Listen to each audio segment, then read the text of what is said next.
How do you do? I'm trying this again and in a new way. This is the finished model. I'm calling it a Skelecron. This was an attempt to build a sort of opulent grimdarky style.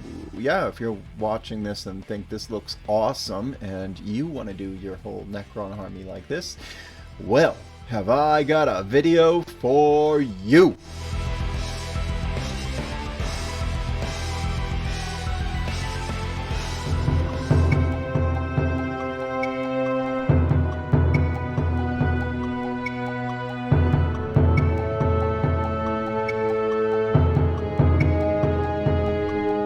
Okay, so I'm still all about that zenithal priming, as you can see, and I used a skull. I used a perfectly normal Citadel skull for his skull, and then I used some popsicle sticks or coffee stirrers for the base. I wanted his base, her base, this base to look like this base. I want the metal to look like this gunmetal effect.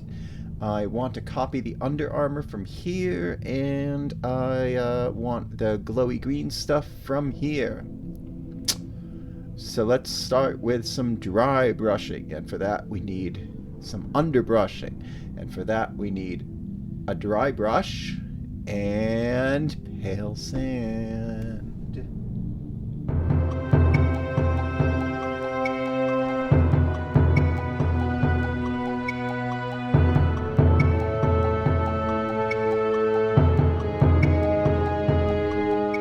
Well, hey, look at that. All those edges are firmly defined. It's a shame the camera isn't in focus.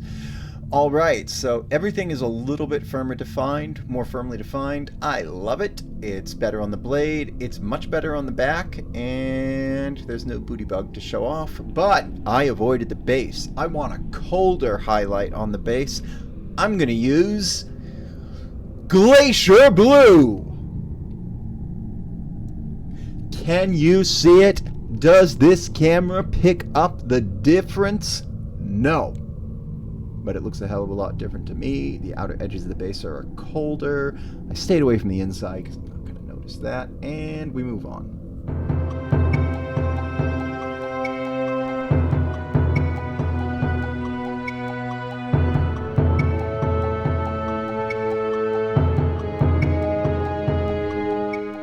Alright.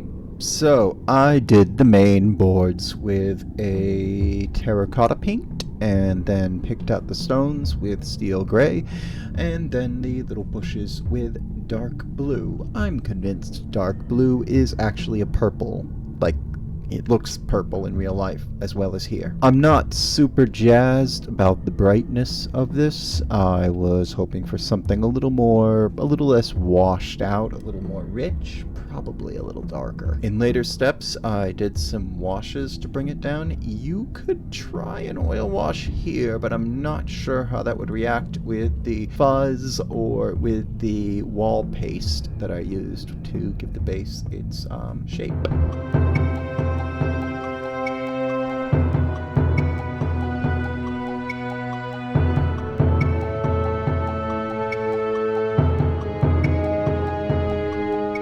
I mixed equal parts of these four compounds to produce a glazy, contrasty, washy speed paint that I applied to the under armor. I love it. You will never convince me not to do this ever again.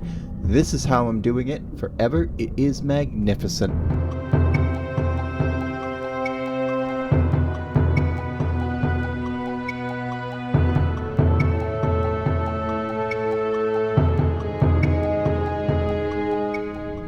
I am on fire! Or rather, this is my new favorite way to get out of doing metallics. I make a runny glaze from equal parts glaze medium and this heavy gray, granite, this color. It is wonderful, and because I don't know what to do next, I'm going to start slobbering washes on the grit in the base to try and make it look better.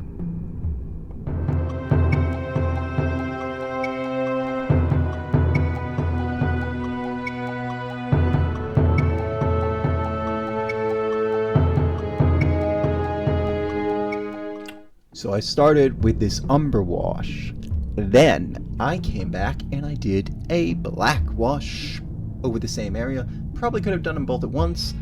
Slobbered some of that little stone and that helped it, but mostly I think this fixed the dirt. I think this really fixed the dirt. Wasn't what I expected, but I do think it's a lot better like this. So, next I'm gonna throw some more wash, a different brand of wash, on the wood planks. Agrax Earthshade on the wood.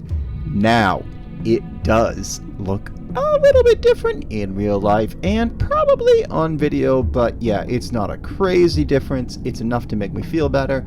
I really wish I'd used dark flesh tone for the base at the beginning.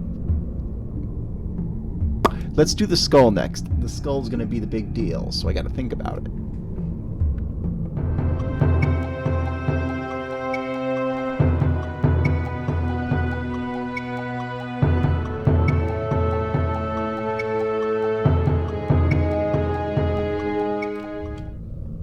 Too dull, too pale, too weak, too gritty. Retributor Armor is the best one I got for this. Retributor Armor is what I'm going to use for this. And hot diggity, would you look at that? That is perfect. That is what I'm talking about, as the kids say. I hate to say it, this is where the model peaked for me. This is the closest it ever got to perfect in my vision, because the next part is the blue that I think was a step in an unintended direction.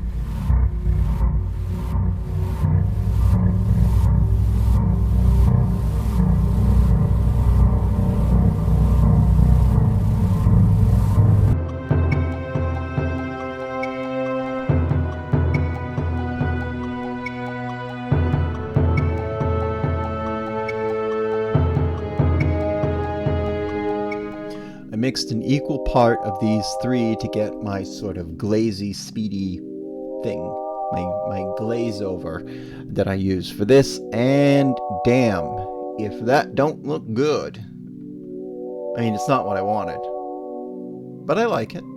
But I don't know if I want to do a whole Imperium magazine-sized force like that. Might want something a little more subtle, a little more drained of life, a little more grim.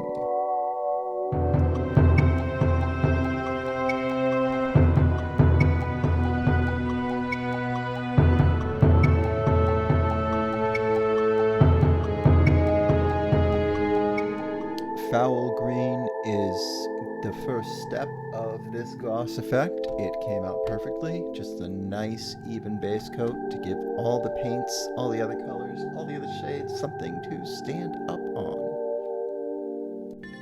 This next step consists of Vallejo Blue ink used as a wash. This product is somewhere between an ink and a wash, so I wish I'd diluted it. I'm not totally happy with how everything looks here, but overall I think, other than the axe, the finished result of this thing was perfect. Like I've said, I think I need to work a bit on my power axe, but this scruff green screams everywhere else and it works. So let's paint the rim of this base black and call this little experiment done.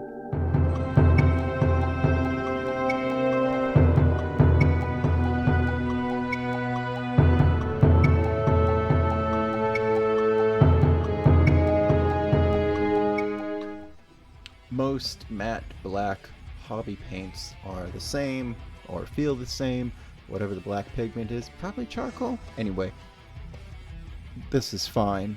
Look at it, it's glorious. The black line around the base brings everything together, and I'm ready to put this in the shelf and post this to TikTok. Do we still put videos on TikTok? I can't remember. Anyway, see you next time.